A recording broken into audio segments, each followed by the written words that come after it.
What's good, y'all? Welcome back to Outside the Clutch. We a little late tonight. I'm a little under the weather. I am fully enjoying this Labor Day weekend by filling every minute of every second of every day of this weekend, this long holiday weekend for us and the family and stuff we have to do. Tonight, we're going to have a good one. We have Mr. Jason and Miss Cassie from Big Country Constrictors. We're going to dive in. So I've had the pleasure of, to be honest, I'm not going to say I know it's Jason or Cassie because I don't know who's behind the social media. I just know I get the pleasure of talking to somebody over social media every now and then. So we've really enjoyed working down the same project of Desert Ghost Clown. And we were, God, what was it? I want to say it was like 2 months ago now. I don't know. Time's like, whew. We were in Odessa, and I was looking for people that kind of represented back home, represented that down to earth family person, and to come on the podcast. But I also got to be interested in what you're doing with your animals, right? So I gave Jason a hard time, and he's like, "Man, I really like your podcast," and we were talking about it throughout the weekend. And when Jason wasn't there, I'm going to put this out before I bring him on so we can embarrass him and hopefully Miss Cassie. And I was talking to Miss Cassie, and she was like, "Well, he keeps talking about he's not sure why you haven't asked him to be on his podcast yet." And so I was like, I like Jason. He's a down to earth guy. So this is going to be a good one. We're going to have some laughs. You're going to have some Texas love in the house. And we're going to get to it. I don't want to make them wait too much longer. I already made them wait 10 minutes. I made y'all wait 10 minutes. Let's have some fun now. Let's get to the sponsors real quick. We'll jump into it. Alrighty. Y'all know husbandry's it is the most important thing. Like, you can invest, you can do all the things you want to do. You can love these animals, but if you ain't giving them the proper husbandry, you ain't going to get very far. Here at Outside the Clutch, we're honored to be sponsored by BREATHTAKING. Are you ready for innovation? Tired of the same boring product that's been used for 30 years? Ready to give your reptiles and amphibians the UV they really deserve? Then look no farther than BREATHTAKING. Their 3-watt LED bulbs provide the UV rays your animals have been missing. With 3 bulbs to fit your pet's climate needs, plus a dimmable feature, it's the only bulbs we use for UV. And it's the only bulb with a 2-year warranty in the industry. Plus, now you can monitor all your pet's husbandry from your phone 24/7 with their sensors, and even ship your customers' animals in their custom bags. So what are you waiting for? Go to VivTechProducts.com today. Use code FCLUTCH0322 for 15% off and provide your animals the best care they've ever had. Rep Chip. I love Rep Chip. I hope you love Rep Chip. Rep Chip's amazing. If you use code FeelyChippin', you get 15% off store-wide. I have to redo this commercial because of our newest sponsor of the show. Well, I guess I don't have to, but so there's no confliction within sponsors. You know what I mean? Try to do it right. The Rep Chip commercial will be redone and reshot, and you'll get all the goodies out of that.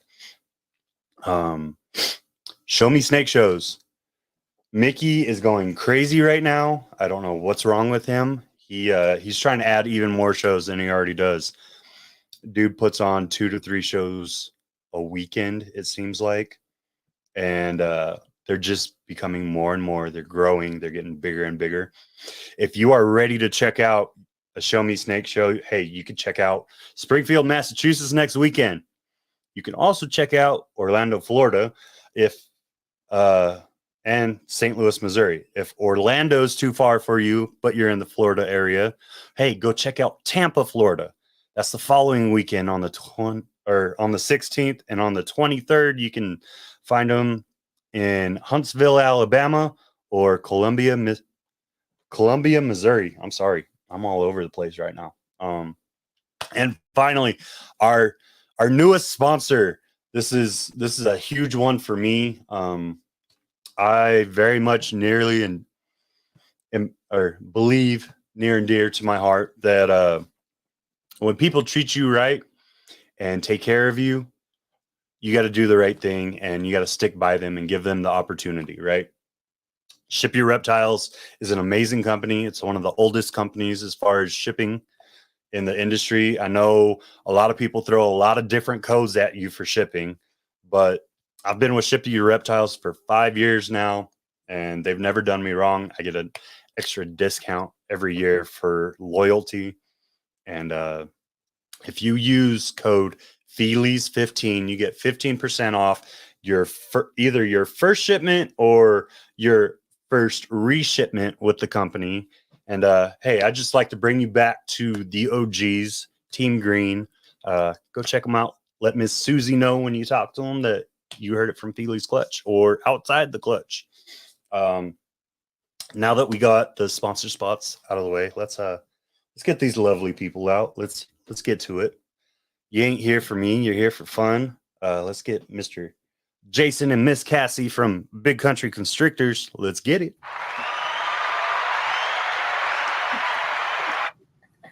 How y'all doing? Good. How are you? I'm doing well. Thanks for finally putting me on your show. I appreciate that. Man, see, what? There's an old saying, and I guess it's true. The squeaky wheel gets the oil. No, I'm just playing. No, but I'm really glad to have you on. I didn't realize that your company's been around as long as it has. Been a while now, yeah. Yeah. You started out in 2011, right? We bought our first snakes in 2010. Okay. And produced our first clutch in 2013. So this is our 10th year of actually producing. So yeah, it's flown, but it's been a few years now.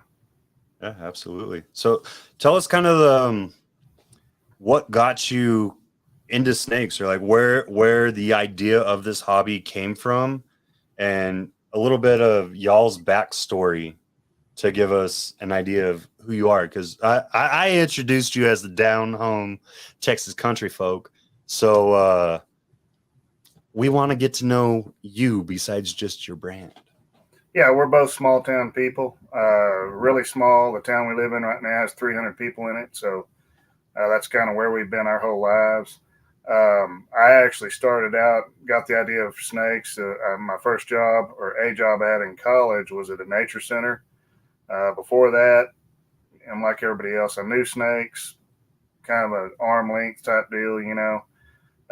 But working at a nature center, that kind of comes with the job. Work with a lot of native venomous stuff, so that kind of makes the whole ball python thing seem pretty tame. So that's where it started for me, and then that was back in the late 90s, mid to late 90s.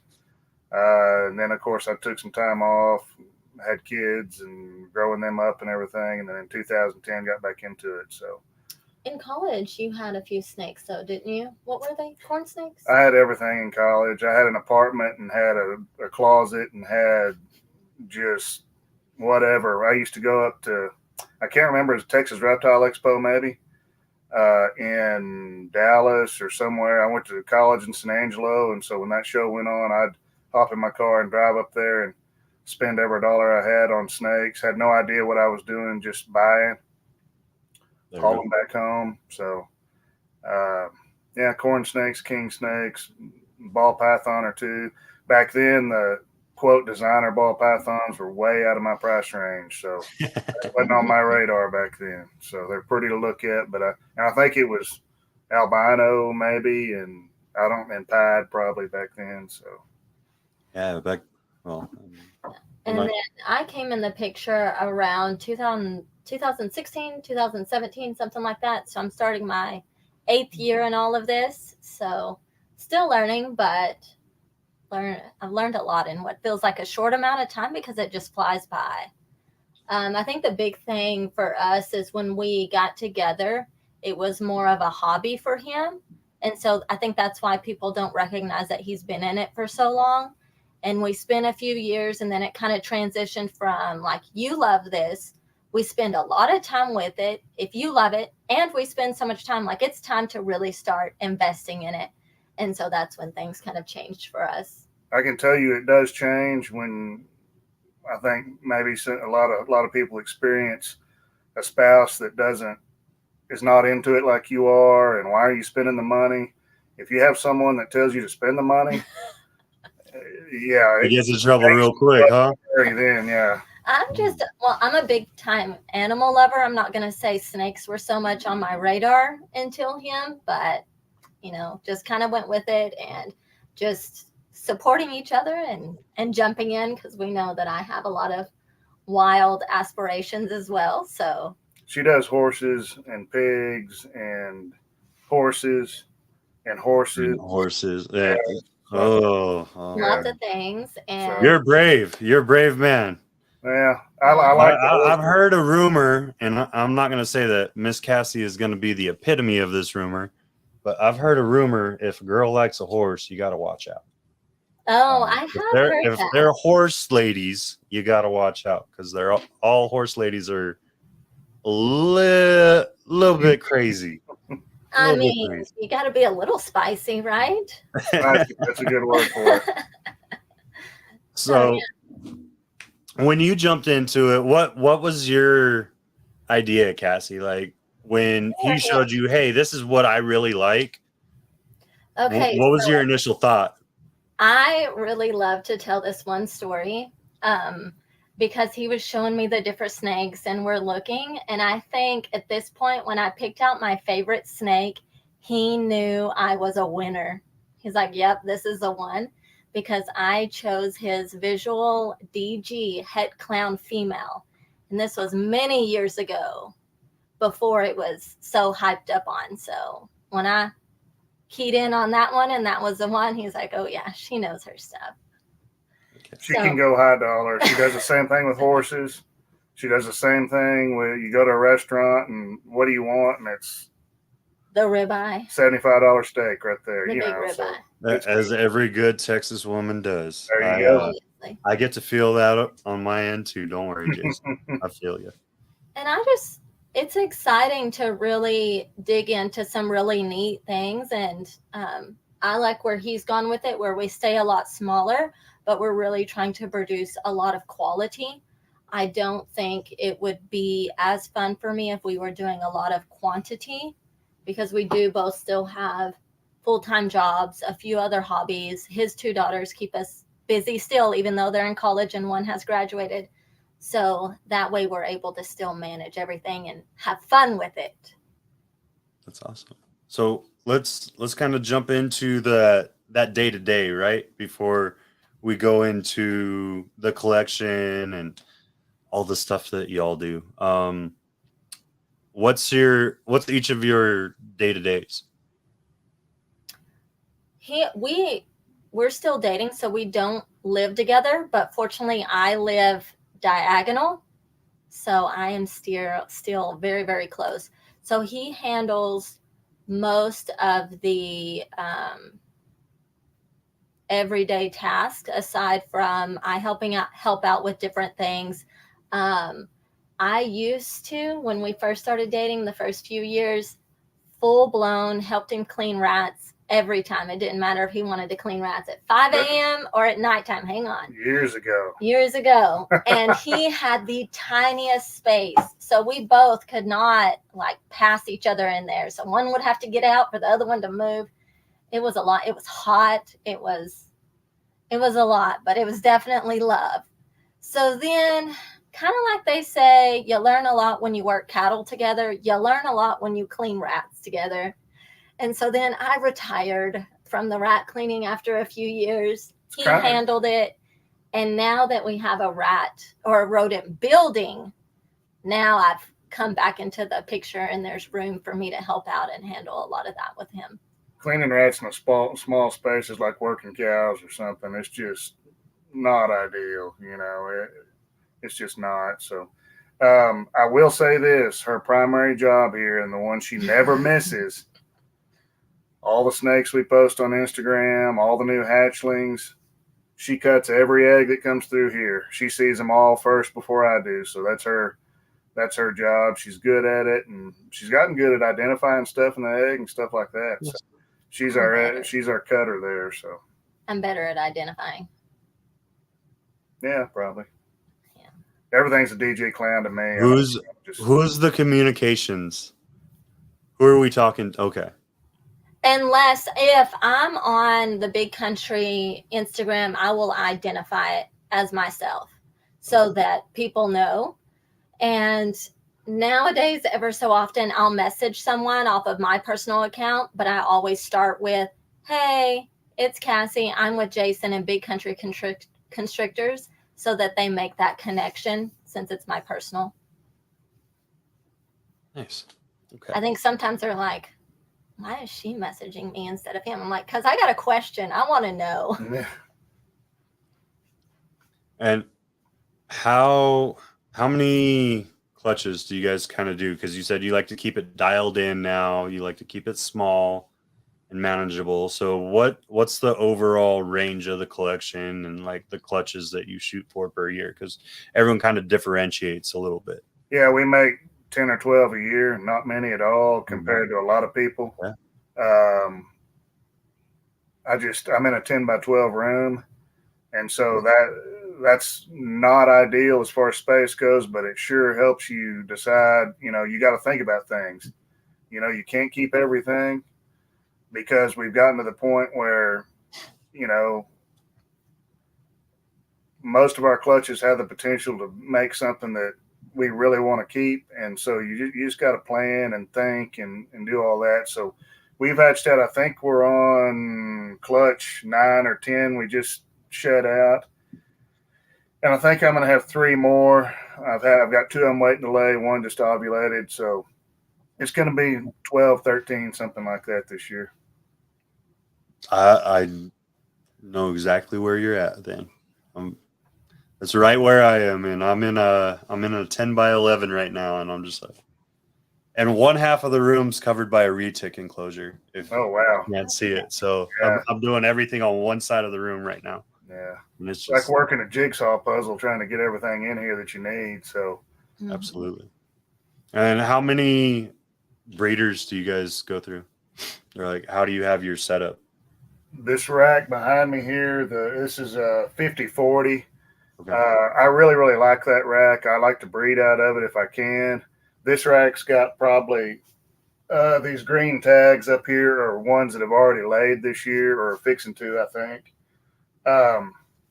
So that's our primary breeding rack. I've got a couple of Vision 70 racks off to the side here. You can't see them for just sometimes you have females that these 50-40 is just not practical for. So, and we breed out of those too, but it's just this 40 rack right here. And then we've got probably total females that we're planning on breeding, maybe 60, but we're pretty selective. We don't breed them all, and a lot of them are still growing up. So it's just trying to keep it tight. And we're in the process, in the stage now of where some of our adult breeders need to go, because,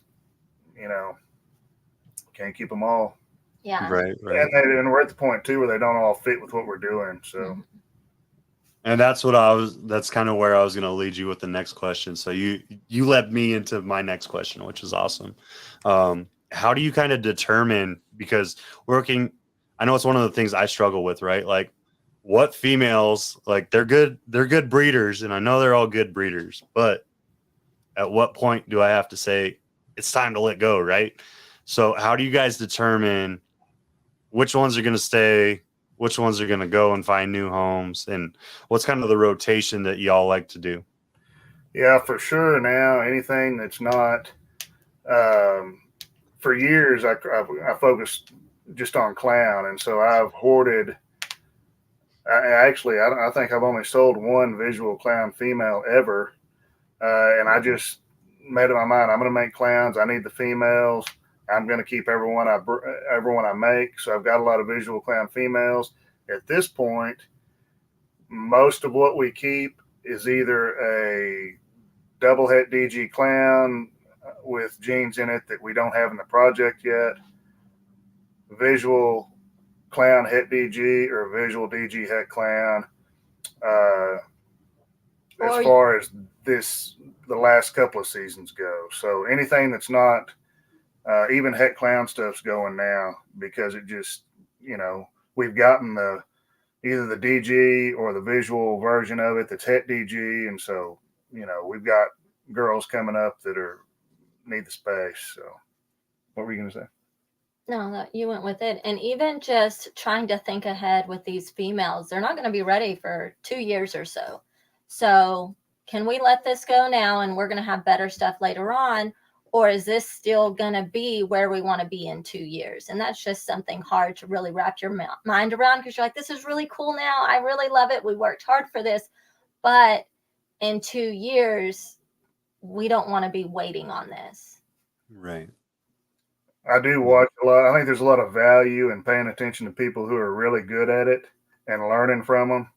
And so I watch, obviously, podcasts or YouTube videos or whatever. And there's a lot of people that have been doing it a long time that are really good at it. And I would advise anybody, pay attention. And there's a reason they may be leading the industry or, one of the big names, because they're good at it. They know what they do. They plan, and I would advise everybody to take that opportunity to learn. That's something that he's talking about right now, because he has done so much research and just listening to those podcasts and those YouTube videos that really helped me influence him to let's jump in. Let's treat this as more than a hobby, because he was already doing all the work that needed to be done. And really, you asked about what do we keep and what do we don't. I was watching it was a Canova video, and he was addressing that issue. And the advice he gave was, if you can buy it somewhere else, let it go. If you can't buy it anywhere else, you better keep it. So, and I've kind of let that sink in a little bit. And because it's real tempting sometimes. I've been very fortunate with my DG Clown project, and especially over the last 2 or 3 years, they've commanded some pretty good prices, and it's real easy to want to just make your money now. Right. But I keep those females too, because if I sell them, I can't use them, and I've been down that road where I'll just make another one. Well, guess what? Sometimes the odds don't work in your favor, and you may not make another one, or it may take you 2 or 3 years. So that's kind of the philosophy we work with now. So there's that. And then we have a few things on our list that we really want to make. So with that, we may produce some stuff that can make those things we want to make, but we produced more than what we need. But we're going to go ahead and keep them because, sorry, we don't want other people to beat us. I mean, they may, but if you beat me off of my own animal, that's my fault. I get I feel that one. Yeah, I definitely feel that one. I like to have a good time. Yeah, so there's a little bit of that, of just being mindful when we have certain goals, not necessarily selling the things, even if we have excess, that will give someone direct access to make that right away, unless we kind of agree hey, we're going in this direction. Can you go in this direction? Okay, so there's definitely a competitive spirit, even though y'all ain't trying to let it show. There's a competitive spirit going. Yeah. Is it like that at the shows? Is there an inner competitiveness between you two when you're at a show to see, hey, selling animals? This is the goal? No, she sells animal. I mean, she's way better at it than I am because she's, I mean, it is what it is. I mean, Yeah. No, I told him that I'm going to start taking a commission off of my sales. My labor is exhausting. My wife sets them up. My wife sets them up. I close them. There you go. That's the way it usually works for the shows that she comes to. The ones that I have friends or stuff at, to be honest, those are probably, it's going to sound really bad. I hope none of them watch this.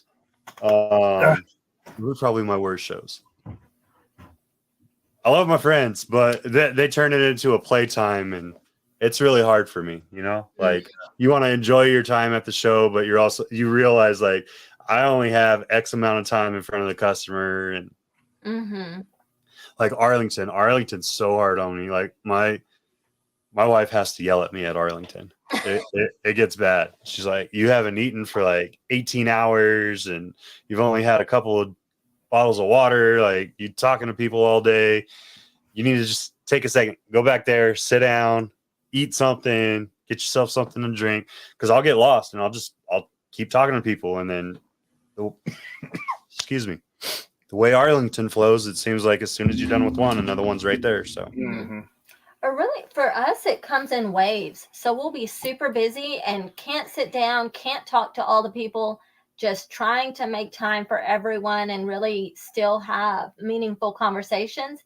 And then you'll have a little bit of a dry spell where you're like, okay, come on, people, where are all y'all now? The last Arlington was a little unusual due to the big line in the middle of the building. So that kind of, if you were there, Yeah. So I was initially right behind the booth that they put them in. So I didn't have anyone the first quarter of the show. Wow. And then they moved them to the middle of the venue, and it literally cut off an entire half of the venue, which, I mean, I love NARBC, and I think they're doing a lot more. I think they're thinking it out. I saw that Snake Discovery is going to be a guest again. I'm hoping that they set them up like out front this time. Make it a little bit easier for the vendors so that once they come in to buy, it's time to buy. But yeah, that was a weird one. So last Arlington was the only Arlington that, at least for Saturday, that my table wasn't completely flooded. So I didn't start getting customers unless it was people that specifically came to the show to see me on Saturday until like the last 2 hours of the day. And then other people started coming through. And it was just like, by then they had already seen what they were going to see. They had already picked stuff up. So Saturday was a rough day. And then it didn't help that I was shooting all these mini podcasts while I was there. So I talked to the wife and I was like, as much as I love this and as much as I want to push the podcast more, I can't do it there because there's just, until we're big enough for me to actually like bring people in and be like, all right, you guys need to focus on sales while I'm doing this. It's not possible. Yeah, for sure. But what are some of the shows that you guys really enjoy doing? I know you're on the Show Me Snakes circuit. And Arlington, of course, we always get the opportunity to say hi to each other there. What's some of the circuits you're on, and what do you think of the smaller shows versus those larger venues where you just get the volume of people walking through? Yeah, really, we're on Show Me, and then in our NARBC, we've done Repticons in the past, but we hadn't done those in a while. And during the school year, it's we could probably go to a lot more shows, but honestly, we've tried to get into a few other show circuits, and they've been closed to ball pythons or whatever. So we're just sticking with the NARBC Arlington right now, and then the Odessa show. As far as is there a preference? I like Arlington because, to me, it's all about everybody bringing their best stuff and showing it to people, and that's what I like about that. You can walk around there and you never know what you're going to see and who's produced what and all that. But then you go to a show like Odessa and it's small, it's relaxed, that, and there's something to be said for that also, and quite honestly, it doesn't matter what project you're in, you're going to produce animals that aren't necessarily top tier animals. And you need to be mindful of that depending on the show, because, you and I talked about this earlier, where some shows you can bring them and people might ooh and all over them, but there's nobody going to come in there and pay you $5,000 for a snake. It's just not likely to happen unless it's another breeder. So at Arlington, there's people that have come to that show just to spend the money looking for specific stuff. So you just got to be aware of that. And I think that comes with experience, obviously. So there's definite perks to both shows, in my opinion. Yeah, I think Arlington is super fun because you have such a wide variety of breeders that you don't get to see all the time. So chatting with all of them and catching up and seeing their latest and greatest is really neat. I enjoy that. We'll both take, gallery walks and send pictures to each other. Look who has this. Look who has this. So that's a lot of fun. I like to joke around with people. So it's always fun to do that. And then in Odessa, it's fun as well because you're getting to see the same people over and over again in a smaller setting and really kind of get to know them a lot better because you have more time with them. So getting to know Oscar and Karen, they're super nice people. I really enjoyed that. I finally got to meet you in person. I think when you walked up, I was like, oh, you're Philly. Okay. So that was good to kind of get to chat and not have kind of the busyness of Arlington and all of that. No, I agree. It's excuse me. It's always been one of those things for me where it's like how you were saying, Miss Cassie, is the big shows, like you turn it in almost into all business and looking at other people's snakes and like formulating projects and talking projects, right? But you don't get a lot of quality one-on-one time with any breeder. And that's one of the hard things about a big show like that, because you want to see so much and you got to work your booth at the same time, right? But at the smaller shows, it's almost like, say, like kind of like a block party, right? We're all kind of interchanging each other's booths and we're talking the whole time. And it's like, well, can you just watch my booth for a second? I'll be right back. Just make sure no one takes anything. I'll be right back. And but you get to know your friends in your area around there, which I think is super important because you create that circle. Yeah. Agreed. And I forgot to mention Snake and Stein. In Yeah, Arlington, Snake and Stein is actually right across from us, but we barely get to talk to him. In Odessa, we finally got to catch up and have some good conversations. Okay. I love Chris. He's always been a really good friend. He's always been super helpful. I remember when I first started rats, I lost everything the first year because my AC went out. Oh no. And this is the year after he had just lost everything.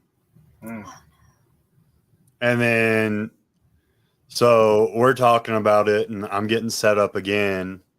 And so I purchased more rats from down here. And then I had faults in so if you ever looked at my rat stuff, everything's on bottles now. I won't do watering systems because all my nozzle heads went out one day. And so I drove all the way to Odessa. He set me up with, I think it was like 6 or 7 colonies of 1.4. Came all the way back. Year and a half later, I got everything filled up again. And it's been running great ever since, thank God. But people like Chris are kind of what keeps all the smaller people in it and going, right? Like we all feed off of that. I know when Chris had his issues, he went to Corey Martin, and I think that's what's important about the small shows. You get, like I was saying, you get that that friendship and that community together, that when you have that hard time or something crazy happens, like when we had that freeze a couple of years ago and like 3/4 of Texas couldn't really figure out how to heat their animals because the electricity was going out, right? And we just all come together and we figure it out. And that's the important part. That's what I love about the smaller shows.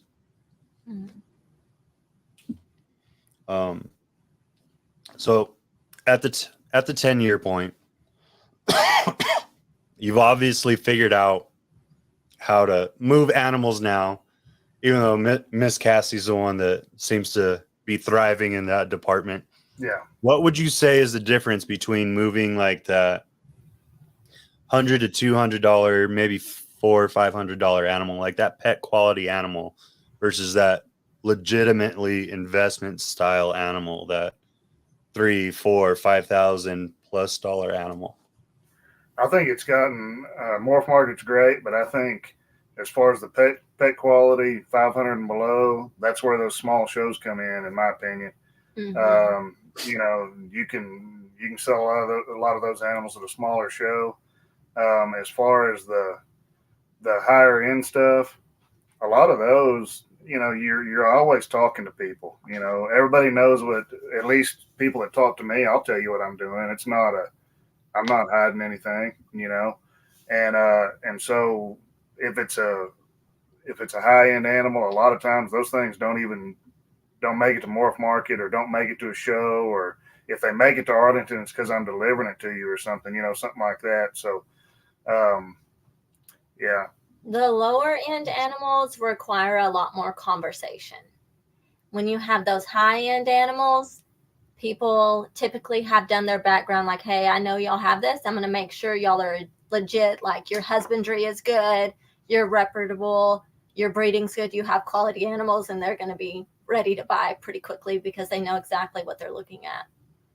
Today, too, I feel like if you see an animal that fits your project and that you've been looking for, you better make a move on it, because if you don't, somebody else will, and some of those animals don't come around very often. So I'm living proof of that one. I remember looking at the show at Odessa, and I was like, I'm going to have to. Like, I was trying my hardest not to look at other people's snakes. Like, trying my hardest not to look at other people's snakes at Odessa. And I was just like, those got to come for the project. Got to happen. And then the other guy that was interested, which is funny because we were talking about the DG Clown project. And he was like, man, I was really trying to get this from Jason and Cassie. And I was just like, I got quiet for a little bit. I was like, yeah, they're real nice animals. They're going to look real good in my rack system. And he's like, well, when you're ready to go, let me know. And I was like, those are going to be around for a couple years, buddy. I don't know that they're going to go anywhere anytime soon. That's funny. Yeah. So let's kind of jump into your projects and what all you do. Like, are you strictly ball pythons, or is there other species involved at this point? Right now, at this moment, just ball pythons. Now, there might be something that I am looking to branch off and kind of it be my baby, but I'm going to wait to make that announcement until it's kind of official. Okay. Yeah, we're ball pythons. For now. As far as the reptile world goes. But then, when I branch off and have my own baby going and then surpass him, man. Already talking trash. You weren't kidding about the competitiveness, man. Yeah, golly. I was an athlete. I was a coach. Now just as a teacher, I'm still competitive in my classroom. I love it. And that's the driving force. You gotta have a woman that's gonna drive you harder. Yeah. Yes. I mean, you might feel like a mule every now and then. So we obviously know we brought this podcast on because of the Desert Ghost Clown project, right? Mm-hmm. I love what you're doing with it. You're adding your darks, you're adding your lights, you're starting to get pattern disruptors in there. Mm-hmm. Do you want to talk or expand on that project a little bit, and then tell us some of the other stuff that you're working? We know you're very much focused on clown, but what do you like to do? Like, what's catching your all's eyes? Yeah, the DG Clown, the last year or two, we've been focusing on getting some other genes into the DG Clown project. And focusing on darker genes within that and going that route. Yeah, darker stuff. We've been very fortunate to hatch our fair share of visuals. We got lucky last year, I guess. We hatched the chocolate DG Clown. Got a boy. How often does that happen, And he's done really well. He's got 2 clutches on the ground right now, and I just had an ovulation from one the other day. So a big focus is going to be the chocolate stuff, seeing what a dark night DG Clown looks like, what a super chocolate DG Clown looks like. and things like that. We just also hatched a cypress clutch. It was a cypress yellow belly clown, had hypo to a fire leopard clown. And it was our first cypress clutch. And I got by the way, shout out to Chandler at CTH. He provided me with the cypress male. And I should have known looking at the male what could happen. Bearded. But yeah, cypress is legit now. So yeah. Chandler gets it every time. Don't open the messages from Chandler. He'll hammer on the cypress stuff. Yep. But we happen to have. I'm waiting on a clutch to drop here in the next couple of weeks from that cypress yellow belly clown male to a lesser DG clown girl. So that'll get cypress in there hopefully, and we'll test for hypo and all that good stuff. So nice. Pretty excited about cypress based on that first clutch. I think it's going to be really nice in Desert Ghost. So and the DG clown stuff. And then I've got a black pastel clutch coming, and it's either going to be to the cypress or we've got a spot nose confusion clown. So I'll be excited either way. I don't know. I like the busyness of the pattern of the confusion. So I like, busy things like that more so than a lot of the pattern reducers. Mm-hmm. So I may kind of want to go in that direction where the black pastel does a little darker with it and the spot nose, the confusion. And those black pastels, when they hatch and have a few other things with them, they've got a real orange to them. So that's super cool. Hopefully that'll work out for me. And then along the DG stuff, we have some stuff growing up that we have black pastel and mahogany. And what else do we have? Coarse chocolate. I think we had spot nose, leopard. Yeah, and we're gonna, the way of I would say probably most people's collections are going towards triples and quads and things like that. So we picked up a black pastel chocolate hypo double het DG clown male from Always Evolving, and that thing is it's awesome. And so it's just going to fit in. And that goes back to making your selections for what's going to fit in your project. So we're pretty excited about the DG clown side of things. So have you been able to kind of find something? So I find myself like holding that DG clown, the fire DG clown, and the blade DG clown next to each other constantly, trying to wrap my head around how I can change the color palette because of DG within this. Yeah. Have you found something that has kind of been able to not necessarily take away from the DG, but like have a powerful effect that brings out the best of DG and it as well? Because I noticed in Blade, you do kind of get that copper tone underneath a little bit again. So it's still a very vibrant, very beautiful snake, but there is more of a copper hue to that with DG involved. Is that mahogany? Well, visual DG or head? Yeah, I've got a mahogany. Is it a mahogany chocolate? Mahogany chocolate Desert Ghost that I picked up in Arlington in February, and the reason I did is because that thing is so high contrast, and I really want to see what it'll do in a clown version. And I think it's going to probably take stacking 2 or 3 of those dark jeans together on top of the DG clown to get some kind of color variation going. Right. I personally prefer the dark more as far as the DG project goes. I think you're going to get more contrast out of it, and I think, based on what that animal looks like, it's going to be nice. I absolutely agree.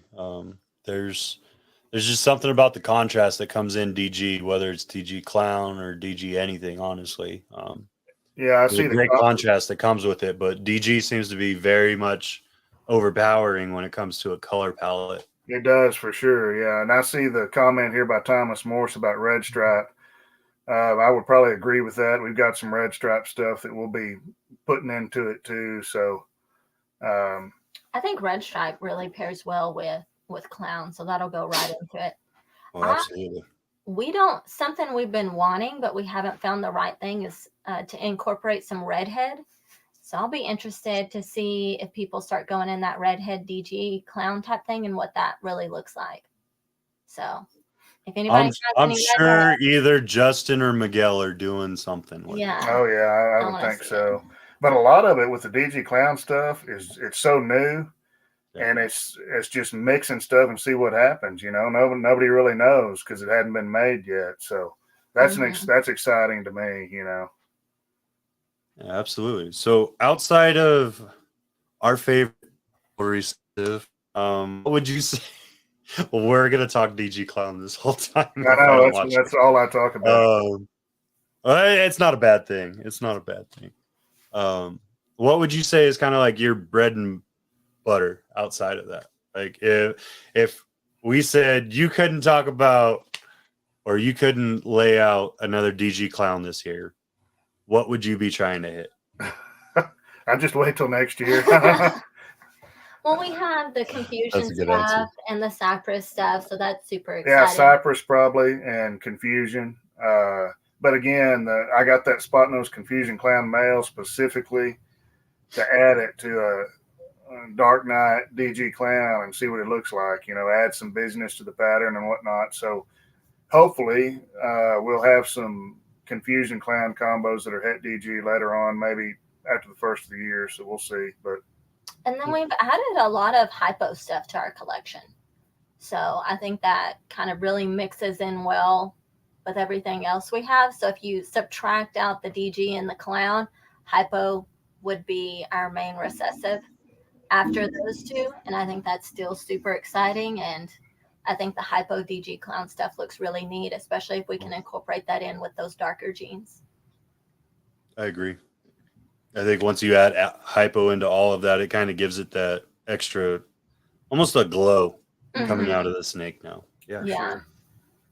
Sure. Yeah. We've been looking at maybe adding in another recessive, and we've kind of bounced between a few options. We haven't quite settled yet because you can definitely spread yourself a little too thin very quickly. And there's so many different projects going that since we don't have as many animals, so many different projects going that it kind of hurts really producing a lot of quality and really neat things because you're going in so many different directions. I absolutely agree. Agree. Sorry, the heat's getting to me, I guess. I found, so I do all my breeding out of a 40 rack, and I was a very ambitious individual, right? And decided that I was going to do 3 double recessive projects this year out of that 40 rack. And what I'm finding is no matter what I do, I am probably never going to be able to really work one of those to the extent I probably should, right? Yeah. Because I'm trying to do too much in too few tubs. And then you still have to, this is going to sound so bad, I hate saying this, you still have to kind of make those clutches so that you can give to the local market. Yeah, you can fund your other stuff. I don't know how to say that in a good way. Yeah. You make stuff that you like, but you don't necessarily want to keep. Yeah. The stuff that sells, yes. Yeah. That's the reality of the situation. I mean, that's, not many of us can just fund something like this out of pocket. I certainly wouldn't be able to do that very long. So. Yeah, you see, and a couple I'm nothing against it, but like it showed me, pieds sell really well.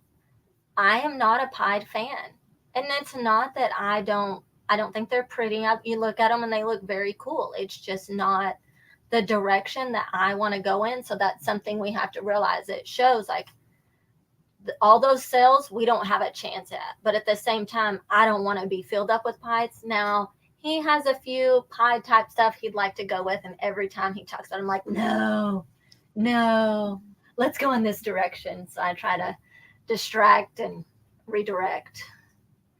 There you go. I mean, I understand it, but I think there's a fair enough number of breeders, and as long as we're all kind of working together at those smaller shows, it's not going to matter. Yeah. Because like I was saying, I kind of direct to Karen and Oscar or to Chris, especially when we're in Odessa, knowing that he's local. So like if our two tables don't have him, like, hey, go check him out. He's local. Or if nothing else, get your feeders. Like if you buy from me, I'm going to tell you, hey, go check out Chris or go check out Travis from Desert Edge for feeders because they're right there. But that's one of the things, man. Like you say, Pied's not your aesthetic. It's not my aesthetic. The only reason I have Pied is because of my daughter. I would happily sell all the Pied stuff in my collection, but if I did that, my daughter would never forgive me. I'm very much so into the puzzle stuff, and I'm trying to push puzzle and Monarch as hard as I can, and DG Clown, and I'm finding that I run out of space really freaking quick. Yeah. So really what do you think about the puzzle with Clown? I hate it. Thank you. See that I hate it. I loved puzzle, and I was like, we've got to get this in. But in my opinion, it doesn't mix well with Clown, and we have so much Clown that it just wouldn't seem like a wise investment for us. It sounds like DG puzzle stuff is gorgeous. Yeah. No, I say this. It doesn't make sense for us in a 10 by 12 room right now. Because it's the same problem you have. Let's face it. I want to keep every Desert Ghost animal I have. But you can't. And then if I know what would happen, I start making puzzles. If they're head for Desert Ghost or whatever, I'm going to want to keep them all. Well, it's not in the cards right now. So when's Cassie opening up a room at the house so that you guys can expand is the question. Well, my baby will be at my house, but the rodents will still be in his building. We actually, we had rats and mice, and then we got ASF, and we kind of got rid of the mice because they're buttholes. They are not, with rats, they're fun. I bring them up to my class all the time, easy to hold, have a good old time with them. ASF's a little wiry, but not too bad. But mice, geez, no. Well, now with this project, the direction I want to go in, I have to have mice. So Snake and Stein hollered at him, so he's going to help us out. Nice. And I'll keep. That means you're going to open up a room in your house, Jason. That means she's going to be cleaning mice. I already help in the rodent shed already. So I tell you, we've had that rat shed open now for about 2 months. Best money I've ever spent. It wasn't cheap, but golly. Yeah. I mean, just being able to clean rats with room. I mean, I'm not kidding you. And you've probably been there when you don't have space to do rodents. It'll ruin your day going in there trying to just nah. Yep. No. So it's been a lot better. I've always had it in my garage. I finally moved it out of my garage this year, but growing it all up, I outgrew a 400 square foot garage, and I was like, it's time. And now I'm looking at it because I keep saying we're getting ready to move. I'm going to force this move to happen within the next 6 to 12 months. I'm going to make it happen. But now I'm looking at all of it, and I'm talking to my partners down here because I didn't want to do rodents alone. I wanted to leave a rodent operation down here when I moved. And we decided to probably liquidate all the rodent stuff when we leave. So I'm like that last month or so of production, I'm just going to freeze everything, and I'm going to take it up with me so I can feed my stuff until I can get stuff going up there again. But because it's too much. Like I started talking about all the stuff in here, and The road and stuff itself, when I moved it out of my garage into the facility that we're at, it took me a 20-foot U-Haul, Mm-hmm. and it was loaded from floor to ceiling. And like I can't. Well, I probably could, but I don't want to rent 3 U-Hauls and figure out how to fly like 2 or 3 people back home. Whoever's nice enough to drive and unload per day, you know what I mean? That's a little bit more pocket change than I'd like to let go of right after moving. So we decided to liquidate some stuff and make life a little bit easier. Sometimes keeping it smaller is not a bad thing. Yeah, for sure. But we had the 400 square foot garage at max capacity. Like I was trying to figure out how to fit another rack in there just for grow outs, and I was like, I can't do it. Yeah. So we had no choice but to move it. And then the AC in there went out, and we had to work on getting that fixed. So we definitely had to move it. So I rented a U-Haul that night and paid for the facility and paid for the U-Haul and called my buddies and was like, hey, we're moving from 10 o'clock at night until 7 o'clock in the morning or until we're done. Yeah. Like, we're not stopping until we're done. But it is what it is. You do what you got to do. Did you say he was moving to Lubbock? No, thank you. We talked to Odessa. You're looking at moving into the Dallas area. Is that right? Yes, sir. Yeah. Okay. Yeah. For some reason in my brain, I heard Lubbock. I don't know why. Ooh, I love I'm not going back up to that area. I'm trying to stay up by family. I'm trying to move my mom up there too because she's about an hour away from us. I've lived in this area all my life. So where are you thinking exactly in Dallas? So I just say Dallas for the non-Texas people that don't know Texas. We're looking at between Azle, Gainesville, and Whitesboro right now. Oh, that's such a pretty area. I love Gainesville. So my wife's family's all up there. So, and they're all getting older. So we're going to try to be there to help them out. And then we're trying to get my mom moved up to Wichita Falls so that she'll be close and I can take care of her that way. Yeah, for sure. Just have everyone in one area. Yeah. Kind of homestead and take care of the whole family. There you go. Yes, ma'am. But so let's talk about your future then, because you potentially have some room opening up. There's, I don't know how far we are within the relationship, and I ain't gonna try to put pressure on it, but there's potentially more room eventually one day opening up, right?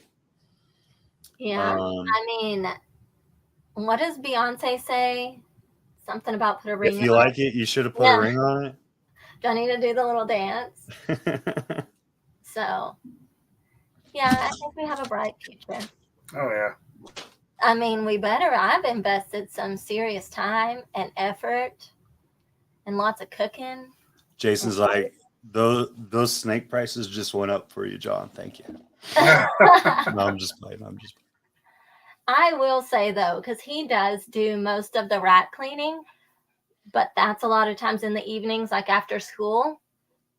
I may not be doing the rat cleaning, but I'm over at my house cooking a home-cooked meal. So as soon as he finishes up, he kind of gets to check on the dogs, and then he comes over to my house and his plate ready to go. So I feel like that's a pretty beat that. That's a pretty good payoff, yeah. Yeah. Sure. So it kind of works out. Teamwork makes the dream work, right? Absolutely. And then you guys have been educators for a while now. Is this something that you want to look at to kind of replace that income once you get to the end of that, or is this gonna forever stay hobby level for you, or what's kind of the aspirations for Big Country Constrictors? Yeah, we'll see.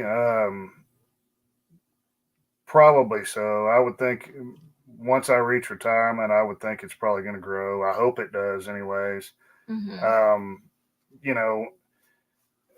Whenever you can stay, I would think, I'm at work from 7 to 4 every day or whatever. So, just having more room, more time, all that good stuff, more room, especially. It just, I can't wait. That would be a luxury I just don't have right now. So he's a lot closer to retirement than I am, so that will come sooner for him. And for me, I don't know that I would ever give up education, even if, business is booming here, because I do love it. And I'm not going to lie, I have some extra educational type stuff that we put in some money into some extra degrees and stuff that I would like to put to use for the years, and then also have that retirement landing board as well. Oh, that's makes perfect sense. I don't blame you at all. It's kind of a hard decision for a lot of people. I know it's something that I go back and forth on a lot, because when I first started, I was completely gung ho. I was like, I'm going to be a bar check or a Rennick or something of that stature, right? Like I want that Will Banks facility where this is all I do all day, every day. Mm-hmm. And even with, that sounds horrible. Even with doing it in a much smaller structure, it's still what I do all day, every day. Minus the kids. I have the joy of kids and pursuing my MBA and stuff like that right now. So, what are you getting your MBA in? Accounting, unfortunately. Oh, that'll be convenient. I've said that to a lot of people, and they're like, "Oh, we've been looking for accounting and accountants," and I was like, "No, you don't understand. I'm not doing it so I can do it. I'm doing it so that I can understand it, so that if someone tries to screw me, I'll see it before it happens. That's the only reason I'm doing it." My master's is in counseling, and I also have my principles. So I just got a bright idea. At these snake shows, I might need to open up a counseling booth and offer my services. Because I know we probably sometimes are scratching our head and struggling. No kidding. But I think us still having our jobs, it helps alleviate the pressure of we don't have to sell these things, or if economy's kind of gone down and there's not a whole lot of sales going through, or things are priced much differently than what we anticipated, things have fallen out, we don't have that pressure of we have to do this, we have to sell, this has to happen. And so sometimes you really have to really mark things as prices that really make you uncomfortable. So I think that's convenient for us, but nothing against anyone else, because we've all got to eat. Right. And then with having that educational background and working with animals, I know a lot of people like to integrate the two, right? Mm-hmm. How have y'all been able to kind of integrate it, and what do you like to do within your schools to bring it, whether it's towards the children or towards the parents or however, because they're having career day when we come back from the day we come back from Arlington is my children's school's career day. And I've already talked to the principals, and they're like, well, what do you do? And I was like, well, I'm retired. And they're like, oh, that's cool. So do you want to do volunteering around the school? And I was like, no, my time's kind of full right now. And they're like, but you just said you're retired. So I explained what I do. And they're like, well, we'd really like you to bring all your animals in. I was like, I'm not bringing them all, but yeah, I'll do something. So how do you guys integrate that? Because that's something that's kind of on the back of my mind and how I want to work that. Every year for my 5th graders, I teach 4, 5, 6.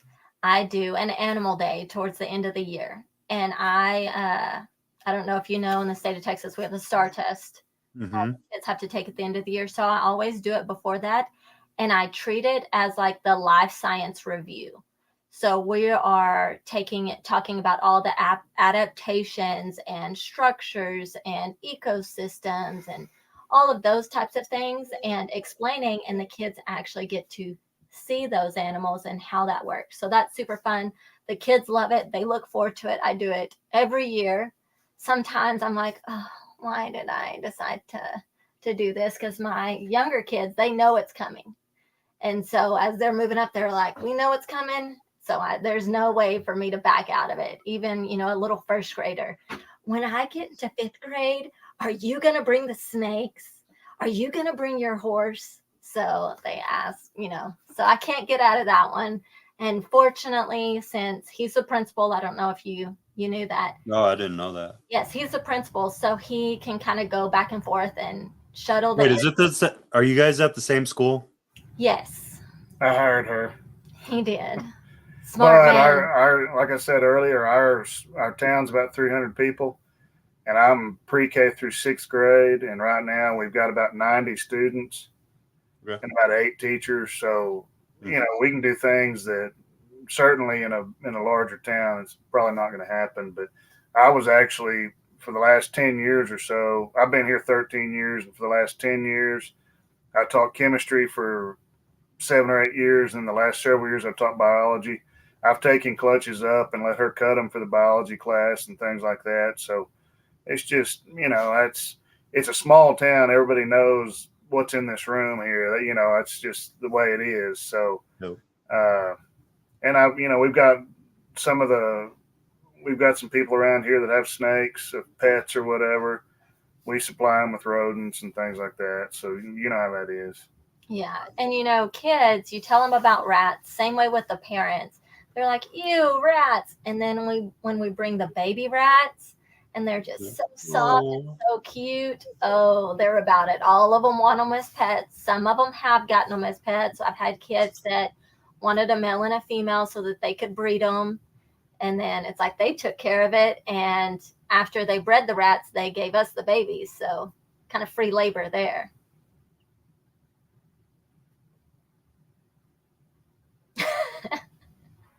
Sorry, I got interrupted.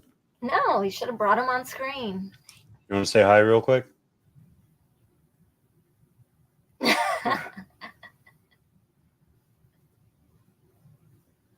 She's being nervous right now, which is weird because she's the one that's never nervous. How old is she? 5. Oh. Hmm? Okay, I'll go find your stuff outside when I'm done, okay?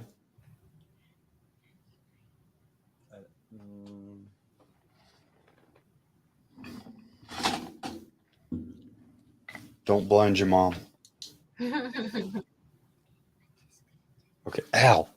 Don't blind me either. All right. Be careful. You're going to have to click it on 3 times now, okay? And she left a toy outside and it's dark outside. Oh, no. She needs a way to find it. When we're both going to be gone, one of my former students that got introduced to the animal day, he's now the one that takes care of our animals while we're going to be away. And he loves the rats. So I've told him, I'm like, you need to hire him to kind of help you out with it and then move forward of he's kind of your rodent man. And I think he would love it. He loves them. Every time he comes and checks on them, he's pulling some out and holding them and petting them. So it's kind of cool how that's gone full circle. And we have someone we can trust to come check in on all the animals and actually understand and take care of business. And I can text with his mom and she makes sure he takes care of everything. And she's kind of started to enjoy it too. So that's fun. Okay. I like it. What do you think is some of the challenges? I'm sure like the legality is probably the hardest part, right? With you bringing the stuff into the school system. No, we're in a small school. I do what I want. Yeah. Well, perks of telling the boss who's in charge. Yeah. Well, I have very good STAR scores and the parents, and I have good relationships with the parents and the kids. So we're good to go. For Halloween last year, I dressed up as Eeyore. I had my little dog that I bring to all the shows. He was Pooh Bear. And then my little pink pig was Piglet. And I brought them to school. And they stayed in my classroom for the whole day. Great classroom management. Because, of course, all the kids want to hold or pet the animals. So they were little angels, worked super hard just so they could hold the dog or pet the pig or whatever it was. And I have a bearded dragon in my classroom, so the kids love her. She's great. I'm gonna have to, I guess, talk offline because I want to make sure I'm not like locking in blind. I guess is my biggest fear because they're gonna have us set up tables, but they specifically said, "Hey, we want you to bring." I told them the size of my retic, and I told them the size of like the MBKs and the smaller stuff I have, and they're like, "Well, bring it all. We'll give you a couple tables. That way you could show it off." And I was just like, some of that stuff I don't know if I want kids around yet. Not that I'm worried about the snakes, but I'm worried about the kids. Yeah, I didn't know you had such a variety. Mm-hmm. I thought you only had ball pythons, and then I heard you talk about the retics a second ago. So I What have. else do you have? We're turning this into Outside the Clutch with Cassie featuring Philly. A lot. We have ball pythons, retic, MBKs, crested geckos, Leachianus geckos, Goodness. bearded dragons, leopard geckos,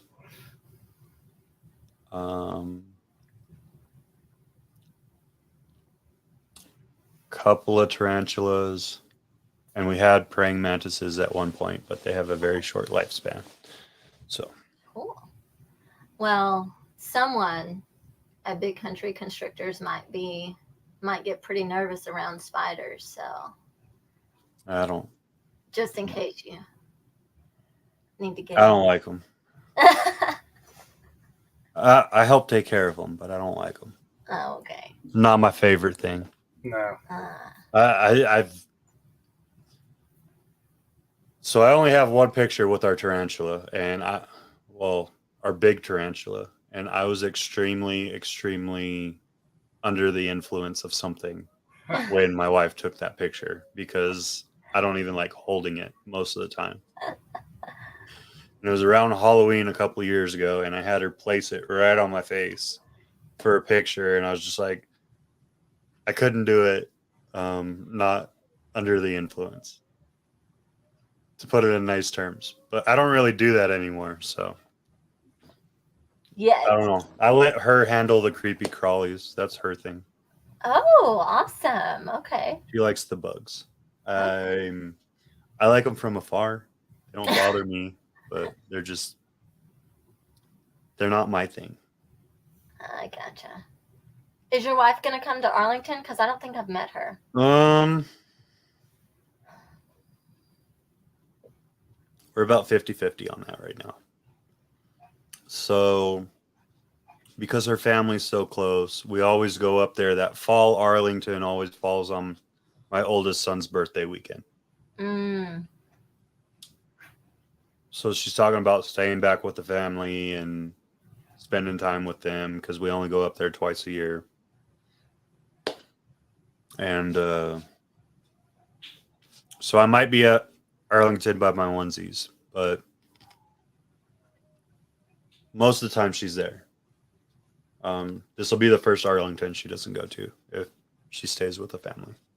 Okay. I'm kind of nervous about it if she decides that, but I'm not going to tell her not to because yeah, for sure. It's going to be essentially a turn and burn. So we're going to load up everything Thursday morning after we drop the kids off, sleep while the kids are in school, pick them up from school, load everyone up, all the animals up, drive 2 vehicles 12 hours away, stay at my mother-in-law's, and then drive down probably Friday afternoon after we've slept a couple hours and spent time with the family. And then I'll set up. And hopefully she'll set up. I don't know. We'll see. Depends on what she feels like. But yeah, she's so the kids I didn't know they had like a 2-week break in October for some reason. Oh, you'll have a fall break? Cool. Yeah. So they only gave them 8 weeks of summer. Mm-hmm. And then they're giving them 2 weeks in October. Oh, like the normal 3 days for Thanksgiving in November. and then the typical Christmas break of 2 weeks. So Are they going to do? I haven't looked at the spring. Oh, I haven't looked at the spring yet. I'm not that good of a parent. I don't plan that far out. So the October one, we come back from Arlington, and that's going to be a turn and burn. We're literally driving back Monday so that they could be back in school Tuesday so they don't get in trouble. And I can do the career day with them. And then Tuesday night, everything's going to get fed, left alone until Thursday. I'm going to pack it up Friday, head to Odessa. And I think all of them are coming to Odessa because that's the week that following week is when they're supposed to start their 2 weeks. So okay. So if I don't, I think we're going to do the Odessa show, and then she's going to go visit family in Austin with the kiddos. Okay, that works. Well, if she doesn't come to Arlington on Saturday, I've got a cousin's wedding I've got to run over to, so you and Jason can batch it up. Yes. I'm sure we will be just the craziest of bachelor and alone in Odessa or Arlington. We don't do anything anymore. I go to bed by like 10. My wife was like, "What are you gonna do in California with all your friends?" Like, she remembers the old days because at Pomona's before I really started taking all this seriously. Well, I guess not seriously, but before I started like focusing for a business, right? I used to drink way too much at the Pomona shows, and like it'd take me a week to recover. Type thing. And unfortunately, like, I hate saying that I was that bad. Now I'm in bed by like 9 o'clock, 10 o'clock at the latest. And this last Pomona, when I was with Ben, and I spent some time with Randy from Dark Cloud, and they were laughing at me because all our downtime when we weren't eating or like getting ready to go to bed or getting our showers or whatever in, I was doing my homework. Because I was assigned homework throughout that entire weekend. So like all my downtime, I was sitting down at my computer and working. And I was working behind Randy's booth, and I was like spending time with everybody. And so I was literally living the life of a college kid the entire time, just stuck behind a computer. Like, okay, I'm done. I can't stare at the screen anymore. Yeah. I don't know how some people do it. The shows exhaust me. Yeah. So I'm ready to get in a good dinner, and I like to go eat with some other breeders just to hang out and chit chat and have a good time. But then I got to get back to the hotel. Yeah. I used to be one of the party animals, and I am nowhere near that anymore. I can't. I'm happy with my 9 o'clock bedtime. Yeah. I think there was one show that what is that hotel right there? We stay in the hotel that's right there by the convention center, so it's super convenient. And we had dinner with some friends, and then we came back and we went upstairs, and he got a message from someone. They're like, "Hey, you want to have drinks?" So he went downstairs to have drinks with them. Well, when that message came through, he told me about it, wanted to see if I wanted to go. I was like, "What? He's a guy. Y'all just go have some guy time. Y'all do y'all's thing." I think you and my wife would get along really well. She says about the same thing. She's like, I don't want to go down there for all that. So yeah. And then I got to the point where I don't like when I do drink, I'll drink on like vodka, or I'll have like maybe a beer or something, right? Like I'll have like one drink of vodka. But most of the time what I do is I just I'm going to get called out. People are going to start checking me on this now. They'll be like, "Hey, you want to get a drink?" And I'll go up to the bartender and I'll get the drinks, and then I'll tell them, "Hey, just give me a regular glass, but put water in it instead of vodka." And I'll sit there and I'll just sip on it. Sip on it. That's hilarious. He likes his beer. He does. I'll drink some pickle beer, but I'm really not much of a drinker. So again, the few times that I drink, it turns into a competition. So we better be ready because it's shot. So that's just not going to bode well. That's my wifey. Oh, see, exactly. That's what will happen to me because it will turn into a competition. I will have to outdrink everyone. And with the men around, I will call them out for not drinking so much. Lots of trash will be spoken. Lots. Get much more bold. And I'm pretty bold as is. So really, we got to get that reeled in. Plus, drinks are expensive too. That could get expensive. Yeah. Especially there. Like, I don't know what it is about the hotel, but it seems like they hike those drink prices up a little bit.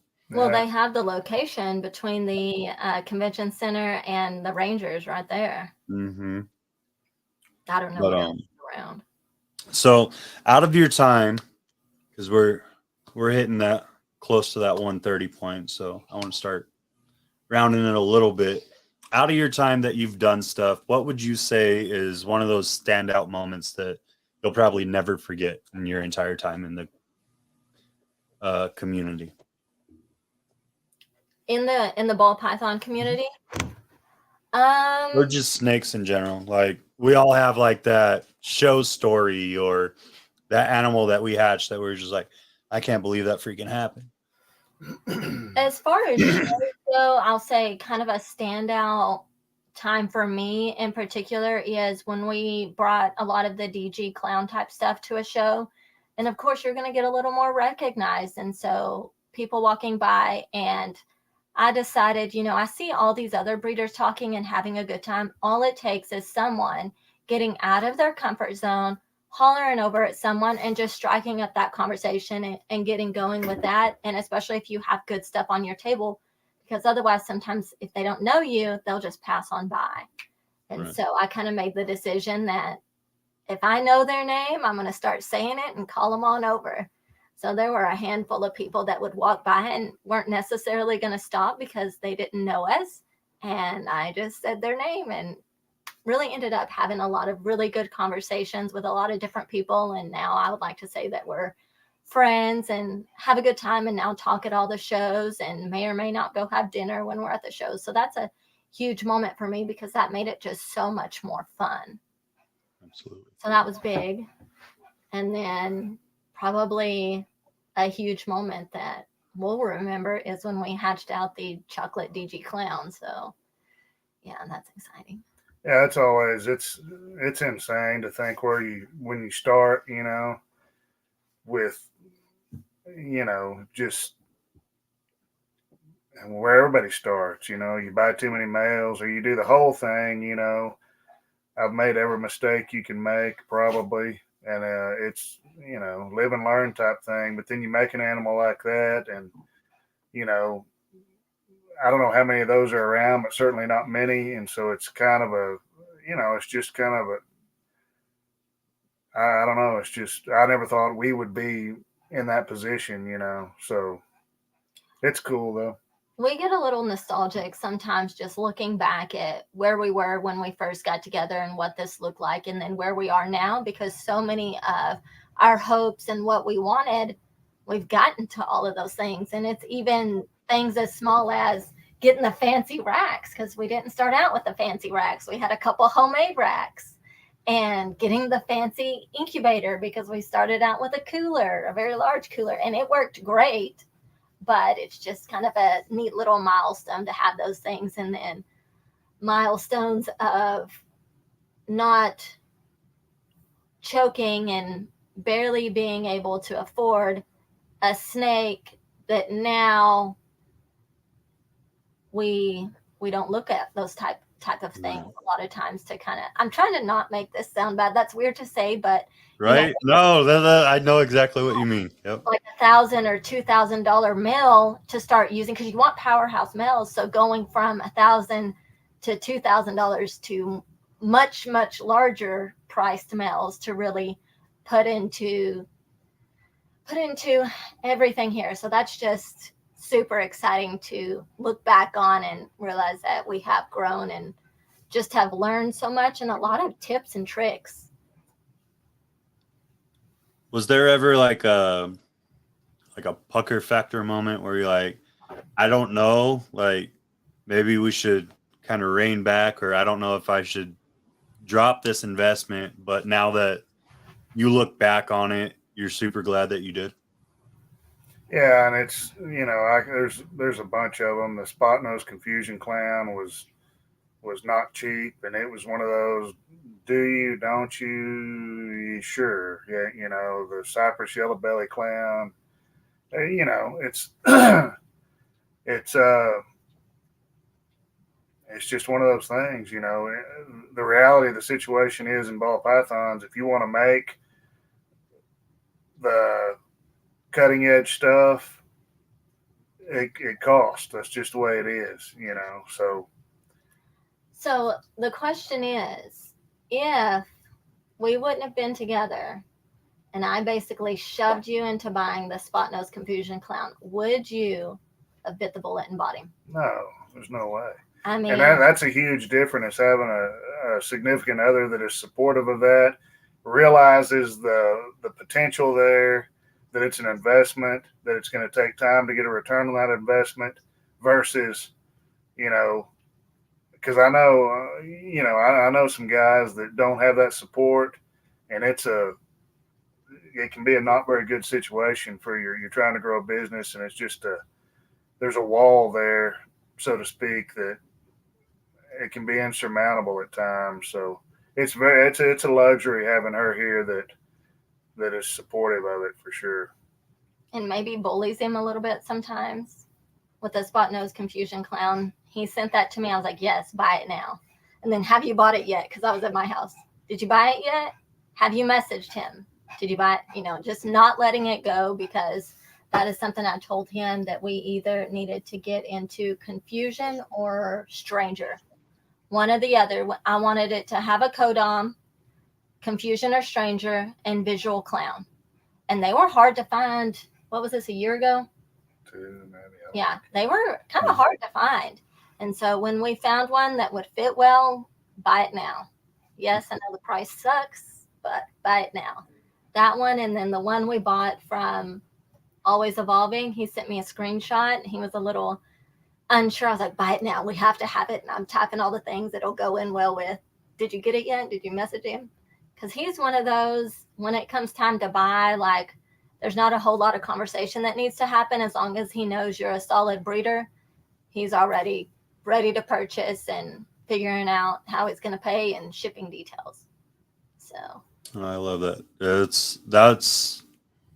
I like how you both put it. My wife is, I'm going to say, very supportive. I think she's sometimes just kind of over my poo, but I think that's a nice way of saying it. But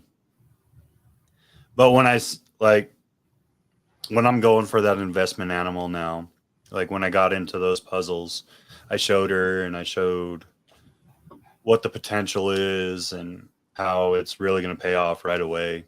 Mm-hmm. And so she's very understanding. I think she's just kind of to the point now where she's like, he's not going to give up no matter what I try. So we'll just let him do what he wants to do. And as long as the funds are there and it's not hurting the family, then we're mm-hmm. good. But I have to let her have her fun time too. So don't think it's always on me. But I very much so remember my pucker moment when I dropped my first multiple $1,000 animal purchase. And I was just like, I looked at her and I was like, we have it. We can do it. But I don't know. She's like, well, what do you want to do? And we were talking it out. And I was like, look, there's only 3 of these. And all 3 of them belong to one person right now. And if we get into this project, no one can catch us in this project except for them. Mm-hmm. So it only makes sense. And why they let me get a male, I have no idea, but they gave me a male. Mm-hmm. And I got super lucky on the project. I thought I was going to hit visuals with it this year, but it started to, it got to size, but it didn't start throwing sperm until my visual female already did her work with someone else. So we're going to see the first babies from that next year. But still, I know it's a very nerve-wracking thing, and I think that's that's one of the hardest things for people like Arvin, if he's still in here. Him being newer, I'm just gonna say, hey, find the people that you trust, find the projects that you really love, that you know you're gonna work all the way through, because there's projects that I've wasted money on chasing, and it's just because I liked the project and I thought it had potential, and then I kind of saw it play out with other people, and I was like, well, now that I've seen the way it interacts with some things, I don't really want to follow that anymore, but I'm already multiple $1,000s into this project, right? So how do we effectively use it and remove it? But stuff like that. That almost happened with us with the puzzle stuff, because we loved puzzle. I absolutely loved it. I was ready to push him into buying, when we found the right one, until I saw it with clown.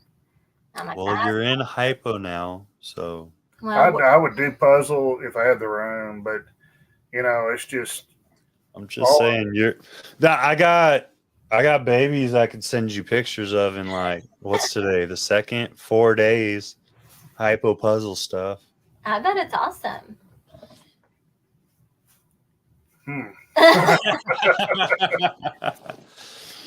We might have to chat later. Oh goodness. Sorry, I had to throw that one in there. No, I completely get it. It's hard to always focus. It's hard to always deal with our small rooms, right? Because we want to do so much, but as we both know, or all three of us know, both. That sounds horrible. I'm sorry. Almost like I was trying. It was Jason. Don't hit me, Miss Cassie. Don't hit me.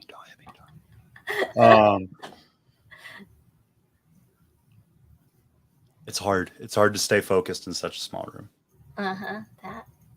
I think every once in a while we've had where you invest a lot into an animal and they get here and they're not great eaters. And you're like, oh no.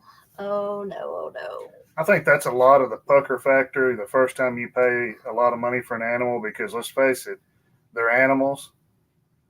And, I don't care what anybody tells you. Sometimes they die. Sometimes they don't eat. Or if they're females, sometimes they take their time and it takes years and years and years to get them on eggs. That's just the reality of the situation. And that's the factors you got to consider it all. If you can't handle that possibility, then maybe that's not the game for you, because saying if you're in it long enough, sooner or later, you're going to have, I had a clown het desert ghost girl, bred her. She gave me 11 slugs. And that's one of those moments you got to go in the other room. You got to do whatever you got to do to throw your fit or whatever you're going to do. And then it is what it is. There's nothing you can do about it. Sometimes it happens. Fortunately, it doesn't happen often, but it's just it comes with the territory, I guess you might say. Right. Part of it. I feel that one. I got a girl that she's 7 years old this year. And all she is het clown, because I was very much of the same mindset. I was going to make everything either clown or het clown in my collection as far as females. 7 years. I've been pairing her for 5 years, and I have yet to see eggs from this woman. Yep. I think we had one that is what it is. Finally ended up going after like 10 years. Yeah, it's insane, but... Well, I told her, I whispered sweet nothings into her inner ear and said, this is your last opportunity. Yeah, you're changing zip codes if you don't make it happen this year. But yeah, and it always gets me too, is if you have one, you got a rack full of green tags back here because everybody else around you's going. You're the only one, I don't get it, but whatever. They're going to go if they're going to go. They're not if they're not. That's just, it. What's one piece of information or like advice that you would like to put out to people, whether it be them starting, or they've gotten their feet wet in the industry and they've been around a couple of years, but they haven't really decided to jump full in yet. Mm-hmm. Starting out, I would just advise people to, you know, get into what you like, start small, make sure you can provide food for the number of snakes you have, because that's a big deal that people don't take into consideration. And like us, we'll have 13 clutches. That's going to put me at, I don't know, something like less than 100 babies maybe, which doesn't sound like a lot, but that's 100 tubs. On feeding night, that's 100 rats, ASFs, mice, whatever you're feeding. That's 100 waters you've got to deal with. That's 100 times you got to change the bed, and people don't. And it's not a big deal till you're in it, you know. And I think probably everybody's been to the point too where maybe you got into it a little quick, and you figured out that rats don't breed as fast as you need them to. Or if you have to go to the pet shop and buy them for $6 a piece, that's not a good way to run the business. You know, so my advice would be start small, scale slowly, but make sure you've got a source, whether you breed your own rodents or you got a source, to get a source of rodents that work for your business that aren't going to bankrupt you, because it's easy to, you know, everything you put in goes out to rats and feed and all that, you know. So that would be my advice, is just plan, you know.